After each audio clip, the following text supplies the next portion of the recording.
This is going to be a fun one. Dante here, Barstool Backstage, joined by my fill-in host, Caroline, and you can see we're in Cell Block D here with my fellow inmates, the Red Clay Strays. Fellas, what is up?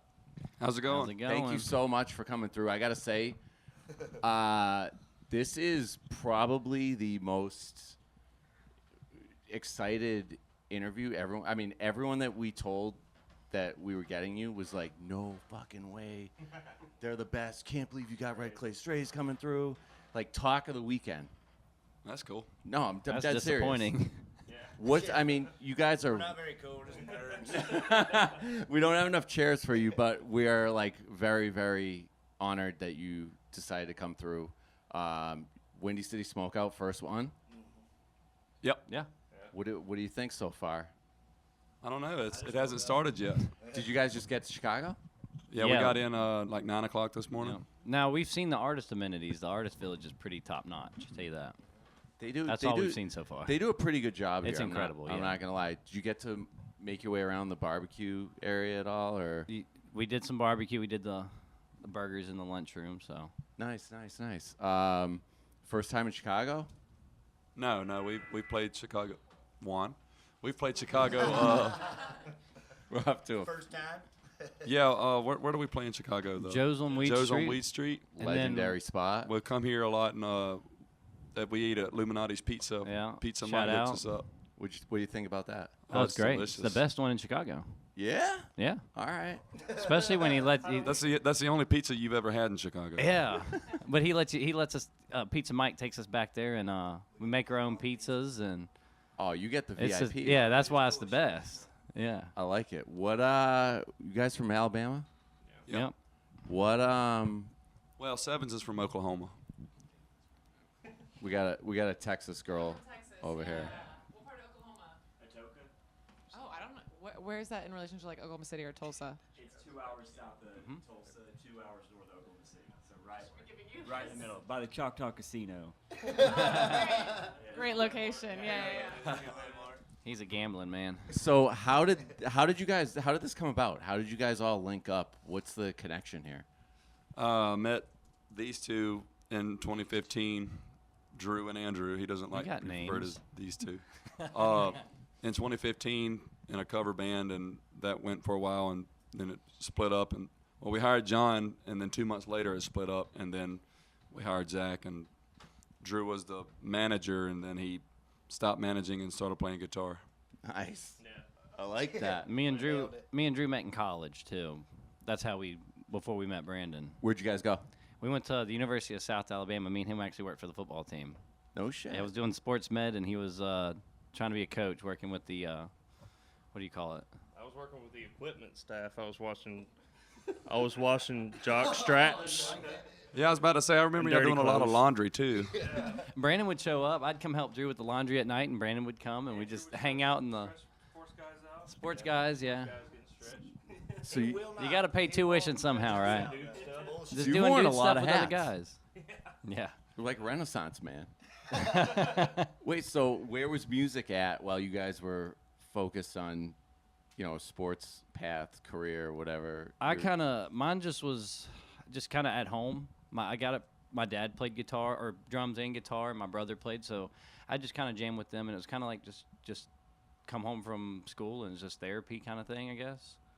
Just something else to do, and then I never thought I would play as for a career until we met Brandon, and we practiced for like a week and a half, and he's like, "Hey, we got a show. We got our first gig at the bar downtown," and that was it. We played ever since then. Brandon, you been a music lifer? Yeah, pretty much. I mean, it's Cell Block B. yeah. I never really set out to do anything else. I got a job after high school, working, 9 to 5 every day. But Doing what? I worked for the city and wastewater construction.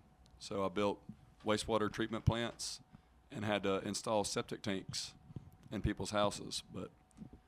And I'd go on call every now and then too, like once every 2 months. I got a job offer at a steel mill right out of high school at Anakumpu.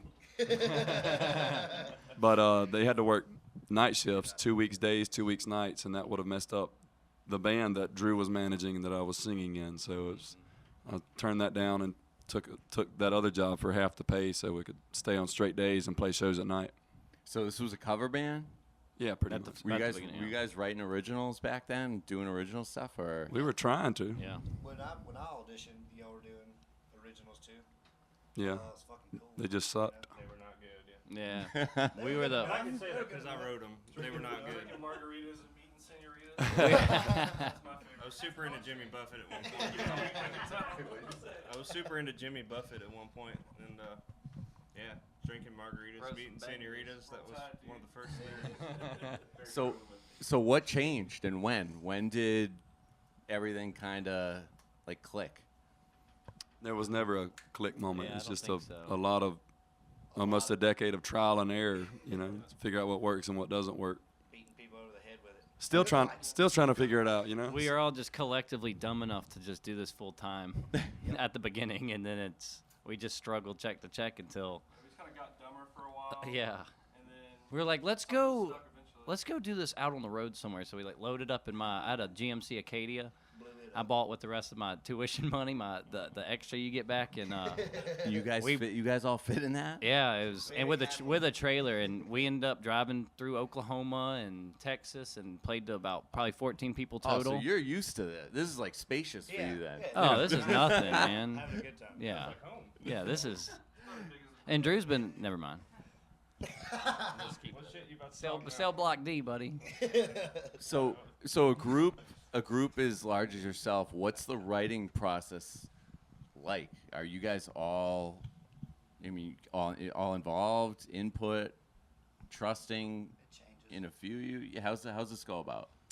So we got me and Matthew who writes most of them, and just come up with the chorus, not the chorus, like the lyrics, and melody, and the kind of bring the song to the band, and then we just kind of work it up from there. I mean, we'll spend all day just trying to get it together and make it sound good enough to present to people, you know. After you write a song, like, are you ready to go record it, or do you sit on it? Like, how do you know when you're like, this is a really good verse, like, you know? Well, there's a lot. If it gets stuck in my head enough, and I wrote it, and it gets stuck in my own head, I'm like, okay, this must be pretty good if I keep coming back to it. And I'll send it to him, and he's got to like it because he's got to sing it. So Yeah. that's usually a pretty good gauge too. And Yeah, I pick what we play. yeah, Yeah. That's a great place to I've got be. plenty of songs. Yeah. Usually just keep like spitballing stuff until like nobody hates any part of it. Yeah, we just kind of like throw stuff at the wall until everybody's happy and nobody's like, this sucks. That was good, Zach. What would you guys classify your style as? I mean, it seems like going through, your discography. I mean, you just dropped a new album, like literally last week, 2 weeks? Last week? The album comes out on the 26th. Or no, the 26th. Yeah, July we dropped 26th. some singles though. But it seems like it's got a good flow, but it's also kind of all over the place, which I love. But what would you guys say it is? We just call it non-denominational rock and roll. Non-dumb rock. You got to trademark that. Non-dom rock. It's already trademarked. Is it? No, I don't know. Oh, If anybody's watching, it's trademarked. besides Jimmy Buffett, who are some influences? Drew loves Dave Matthews.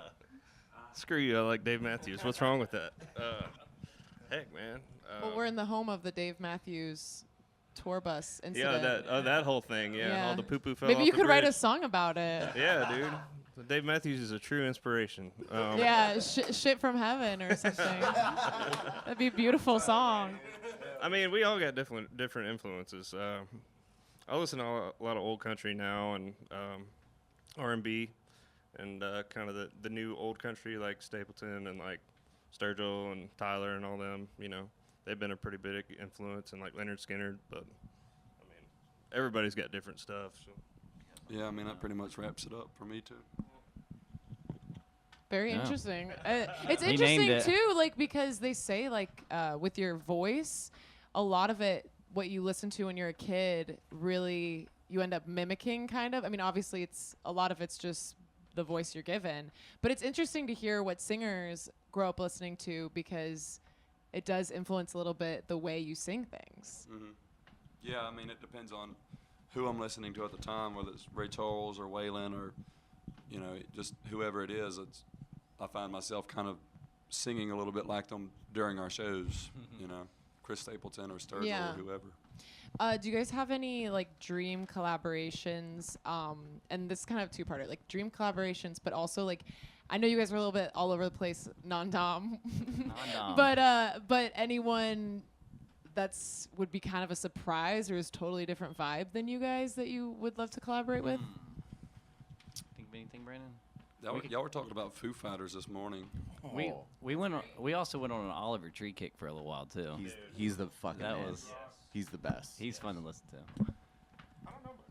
I don't know about collaboration wise. I mean, Is it Dave Cobb? Yeah, Dave Cobb. Oh wait, man, I'd love to do a show with Sturgill, or He's all- Stapleton. Like, really. Sturgill's also the The Foo best. Fighters is like the one that they're like they're like top of the world still. You know. Bombs with Dave Grohl, like really fucking bad. You ever seen a guy who can go up there and scream for 3 hours and not lose his voice, and then do it the next night and the next night? Really? Yeah. Oh, We used to play, dude. We used to play 4-hour shows, and he would not stop throughout the whole no set. shit. Yeah. I'd be like, all right, Brandon, I need to stop. Like, At 4 hours apiece. That's pretty cool that you guys all just turned and pointed to him. That's like some high praise, man. All It'd right. be like during our earlier days, we'd have a New Year's Day, or the day before New Year's Day. We'd have a show that morning at Lulu's, 4-hour shows, and then a show during the evening, another 4-hour show, and then a show that night for New Year's Eve, 4-hour shows. It was like 12 hours of singing in one day. Damn. And I was like, yeah, we don't need to do this anymore. And we did it for about $200 total. not even a piece. Yeah, not even a piece. It was like 150 a man. Yeah. Were those? So is Lulu's like kind of where you came up? Is that No. what was your spot that you guys were playing? They believed in you before anybody else. I mean, I'd say one big spot that helped us out before we started touring so heavily, it was Floribama. Great spot. It's a tourist attraction, so it kind of brought the road to you. Fun bar though. Yeah, there's several bars there. Yeah. Crap pay, but fun bar. And then Callahan's and Brickyard Shout out JT. And Noel.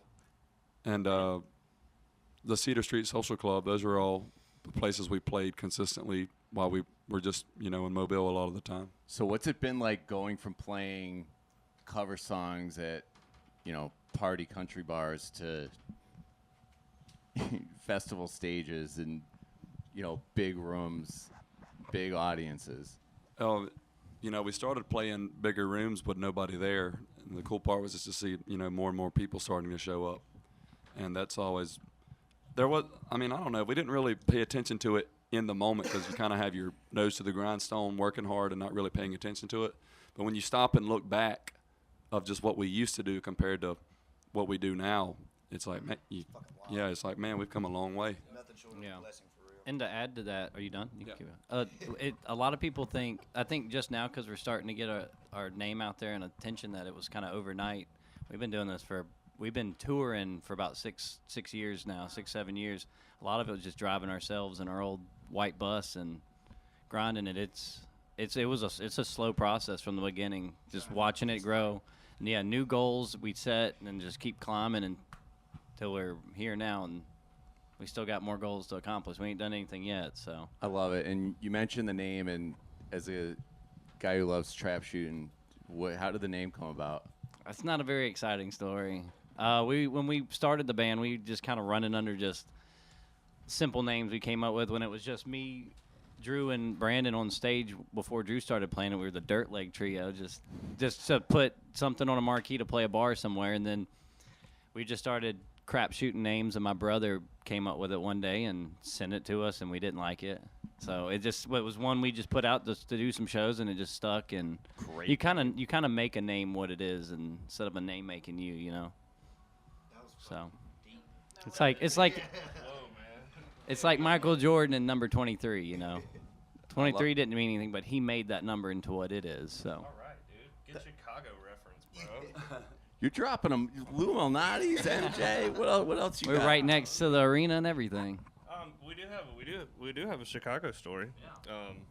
We actually came to a Cubs game one time, and Y'all shared this video, by the way. y'all did. And I'm so nervous right now Oh, because yeah. I used to work for the Cubs for a minute. I used to do all the audio there. oh no, this is dope. Oh, you got. Yeah. So what happened? I mean, nah. So we were just drinking beer and having a good time. So we started stacking up. Yeah, we were in the right field bleachers, Best part of the park. and we started stacking beer cups up just to see how the Beer pyramid. snake. No, it Cup was a snake. It's a pyramid. Oh, are they it was a the? pyramid. We'll have to find the video and show you after. But Okay. Wait, so were you guys up by the bar in right field where they had No. the tables? Bottom part of the bleachers. What were you stacking them on? We're on the seat in front of us. Okay. We just made this pyramid, and everybody was bringing us their cups. Okay. And so we kind of had our whole section. Cubs are up by I think 3, and so everybody's just kind of chilling, getting Everybody's cups, passing cups. It's building cool. it up. Everybody's having a good time, waiting for a home run to hit it down or something. And the security guard came over, and we didn't know how big it was from Is the that, like, perspective of the everybody was the sending stadium. their cups down to us. Yeah, we had thousands, and From like other sections, they were sending big cup snakes over. And we had this thing just. and we didn't realize how and when you're sitting there, it's not that big, but across the stadium you can see this damn thing. So the security guard comes over and he says, y'all got to stop building this thing. Don't get any higher. He said, don't build up any higher. It's a distraction. And we're So we like, went wider. everybody's having a great time. So Zach's like, all right, we'll build it Zach was wider. like, you Get it know I bigger." can't stop, man. I can't Yes. stop. So we keep going, and more cups are coming, and we're having a good time. And by this time, we didn't know, but the TV camera is on us, and here comes security guard man and just knocks it over. Dude, the whole fucking. I'm like about to put a cup on it. He comes over and just And swipes all and it knocks like there's like little bit of beer left in these cups and just kind of hits these people in front of us. Felt bad for them, but the announcers all were against them, and the stadium's The booing. whole stadium wasn't even watching the baseball game, and the whole stadium just started erupting in boos. So Barstool riot, dude. Barstool shared it during the game, and some people are coming up to us like, "Look, this is y'all." And we just put our record out, our first record, and so we had a PR team, and we were just trying to everybody scrambling, try to get the name put on with it. Never happened. Y'all should go back So and there tag is us in that. a will. video. Yeah, there is will. a video of us you can us see it, there. so it's us. Yeah, it's clearly us building this dumb thing. Our guys will find it, clip it. We'll add it in on this interview. We'll That'd get be it back awesome. up there. It's great. That's actually a huge controversy. Juan's got it right there. oh, you got it. Dude, you got it? There it is. Put it on the microphone. Text it to Chuck right now. We'll get the tag. You can turn the volume back up there. Restart it. That's huge. Dude, it's so awesome. You look so defeated. You look so defeated. We worked so hard on that thing. And that next day we played at Joe's on Weed Street to about 40 people. Yeah. And we tried to invite the security man. But so how many years ago was this? 'Cause you guys- 2022. All right, and then Bring it back now. You guys should do it like have a beer thing. Like everyone makes a. We don't drink as much beer as we used to get started, but The people in the crowd though. yeah. Everybody at that show was they were making Beer pyramids with their cans at the show because they'd seen the video. you guys got a brand now. Yeah. If we would have got our name attached to that back then, it would have been awesome. You got a brand. Yeah. You guys were recently at Joe's too, right? Yeah, last fall. Yeah, Little last fall. little different turnout. Yeah, sold it out. Yeah. I saw. I think the next for us is I don't want to speak out of hand, but I think it might be the Salt Shed. awesome. So that's a place. that's a big jump. So we're great excited. spot. But Joe's is, I mean, Oh, it's just iconic. Yeah. legendary venue. I mean, the fact you guys came through there and sold out. You're here at Windy City. I mean, Ed, who books all the talent for both, is just world renowned. Such a great eye. I mean, he told me about you guys a few years ago, and anyone he mentions is basically on a rocket ship. He just calls it, and you guys have been like on absolute fire. We were talking about the upcoming album. What's the emotional state? You guys excited, nervous? I'm excited. Yeah, I think we're all pretty excited. are pretty critical in our music, and we really love these songs. So, How many are on the album? 11. Okay. How did that all come about, writing wise? Did you head up most of it? Do you have any input? We had several songs ready to go that we presented, and then there was also a lot of just guessing and figuring out what we're going to do that day. You know, I'd be in a spare room looking through my notes trying to figure out what we were going to record that day, and so it was just a combination of both, and it just kind of just took on the message of its own. You know, it really takes you down in the low places of these struggles that we all get into. I'm sure y'all have heard that in the singles we've released, but it also has a message of coming out of that and finding hope and getting through all of that and realizing you are made by those moments. And that's why the album's named what it is. And, I love that. So yeah. that you'd say that's the overall theme of the album Yeah, as a whole? I think so, yeah. That's awesome. What can we expect from your set today at Smokeout? No idea. No, I mean, Probably so. you said earlier, I mean, you're going to be up there belting out for, what do you got, 45 minutes, I think? 50 minutes. 50 minutes? Yeah, we got Which 50. is usually, That's short for you, though. yeah, I hate short sets, man. But we're going to make the best of it. We usually just now start to get warmed up around that 45, 50-minute mark. So about the time we start feeling good, we got to get off stage. But we're going to try our best to just go out there on fire. Yeah, we got that 3:55 slot, so it's gonna be a little warm. Hopefully, the sun's not setting in our faces. We've had that before, and it's pretty bad. After a show, are you guys like just so juiced up, so excited, or you guys gotta go to bed? I think it's a little mixed bag. You know, it just depends on what your instrument is. Yeah. Fuck y'all, man. John likes to do his resting through the day. So after a show, he's wired, and the rest of us like, I'm going to bed. That was a joke towards Andrew. What? You get off stage and like to sit up till 3 a.m. I don't sit up till 3 a.m. on most nights. Video games. I did. Because he plays bass. That was the joke. He's only got 4 strings. Yeah. You don't have a lot to do. Still get paid the same. I'm pretty tired after shows. I gotta go to sleep after. What is it? I'm pretty tired after shows. I usually am ready for bed afterward. What's the secret to singing for, like, you said you were sang about New Year's Eve or whatever for so long? Do you think it's just that you're used, drugs, performance-enhancing drugs? No. Are you on roids? It's legal in our business. Barry Bonds of singing? No, you just you got to get a lot of rest, and that's the biggest thing is sleep. You know, your body repairs itself when you're resting and sleeping. So, that's why I don't really go out drinking or anything like that, because if I don't get any sleep, then I'm not going to be able to sing. And you know, we have people who pay money to come see us, and we're charging people money, and I can't even sing songs. You know, that's kind of ripping people off the way I see it. So I just try to drink a lot of water, stay hydrated, and get as much rest as I can. And your new nebulizer. Yeah, and I got a vocal mist nebulizer. That's Nice. It's pretty cool. Testing it looks out. like Bane. Yeah. Yeah, it's just this mask. The little, like, get some steam. Yeah, Yep. the mist is coming out the sides. It's pretty cool. It's pretty cool. I've actually. used it twice so far, and I think it's working pretty well. So I'm gonna keep using it and see if it's a hoax or What's not. it supposed to do? Like moisten your vocal Yeah, cords? yeah. It's like a saline solution, salt content and stuff, other things in it, but science Full stuff. science. I bet you that's what Grohl uses. Probably. Maybe. It's supposed to. The way it was described to me is usually about that 4th song on the set. It's when you start to feel warmed up. It's like it lets you just walk out on stage already on your 4th song. You know, just feeling good and singing good. So do you guys come right out and start ripping it right off the? I love that. Yeah, why come out? Why come out and Kick the door in, baby. Dude, yeah, as my dad would say, pussyfoot around, and we I just love come that. out, we start, and it makes us comfortable, and then we can, get into it. I love that. So our videographer, we were talking before you guys showed up, and they only allow the video guys in the pit for the first 3 songs. Not our video guy.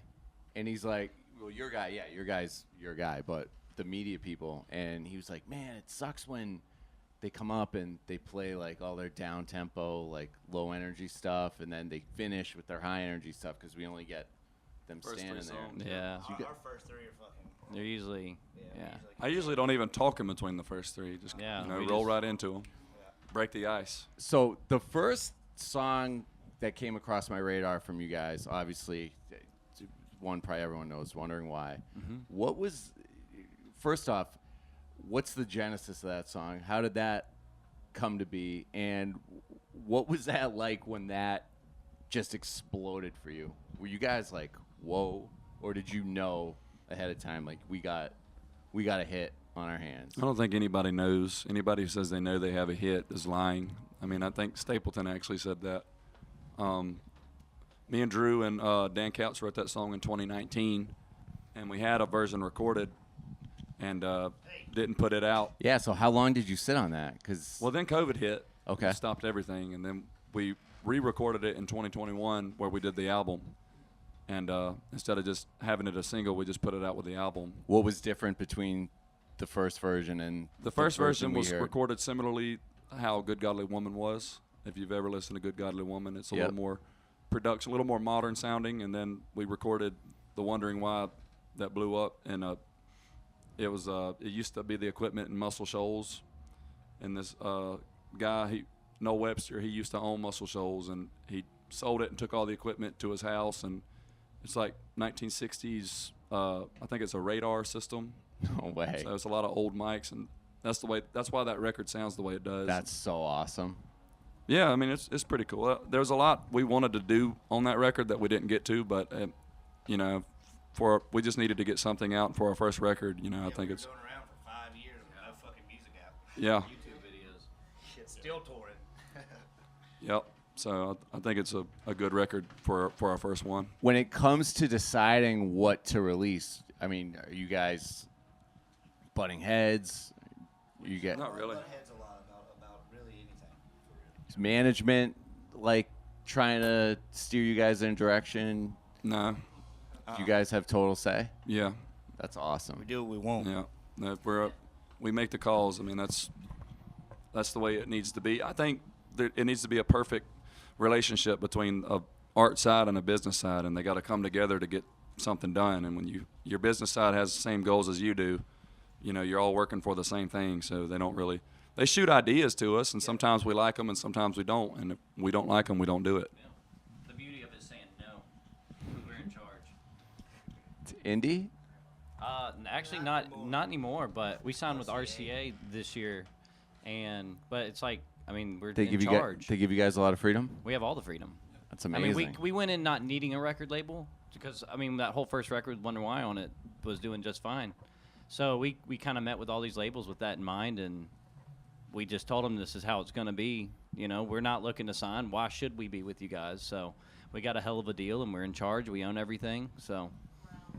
And that's the only reason we did sign is really because we were self-sufficient. You know, we had tour buses at the time. We had the album done with Dave Cobb. We were, I think we were with 30 Tigers, and the only reason we decided to go with the label is because of the international demand that's starting to pop up, and just needing that big of a team to help us stay on top of all that.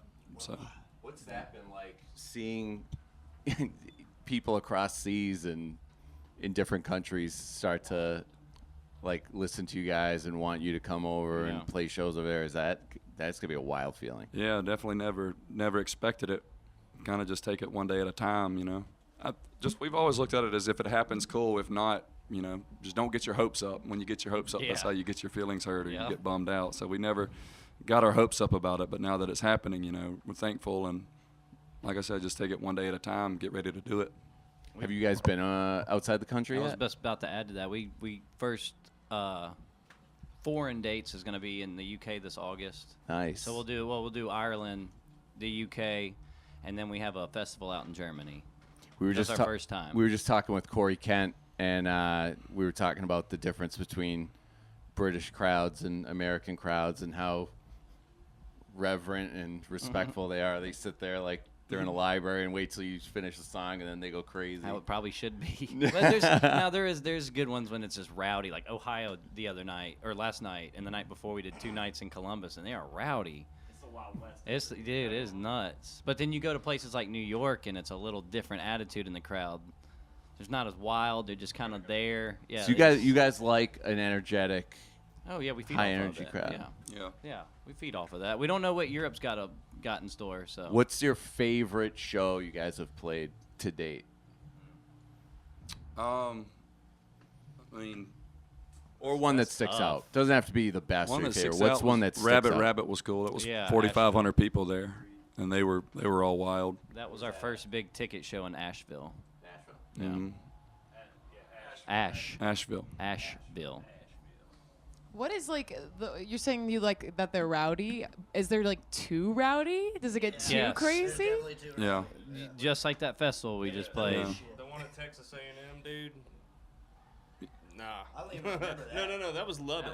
That was What I'm Lubbock. talking about. We just did Lubbock, and it was so rowdy that In there's- Lubbock? Yeah. So the stage, it's like a country fest, like a smaller one, and there's a VIP section, and then the general admission crowd, which is all college kids, and they were throwing beers into the VIP section. Then one ended up on stage, and we're just like, all right, we gotta get out. They were like drinking. chugging box wine, dude, It was just taking BY to the head, bro. It was It's fucked up. BYOB. Somebody threw a tampon on stage. Used? No, Oh. in the wrapper. We could have shut the show down if it was you. But if it was you, I mean, That's used a- is wild. That's a showstopper. That's better we're than a getting the hell bra. Out of here, thanks. She ruined it. No, That's but funny. yeah, it can get too rowdy for sure. It can take away from the show when these people out there slapping bags of wine. It's kind of cool to see, but they've been out there all morning, and we were later in the set, so they were trashed. I love it. But it's Texas Tech. That's so funny. I love it. I'm pumped to see you guys. I'm devastated. I was out of town and missed your Joe show, and then, Ed was sending us videos. It looked like unbelievable, but you guys are going to have 15 times the amount of people out here today. Cannot thank you enough for stopping by. One more time, plug the new album. I know it's July 26th. What's the title? It's Made by These Moments. It comes out on July 26th. Beautiful, and it's going to be on all streaming. Yep, everything. Awesome. Thank you guys so much. Right Clay Strays, Barstool Backstage. Good luck today, guys. Thank you. brother. Awesome. Bye. so much. Congratulations on everything. Appreciate you guys. It's amazing.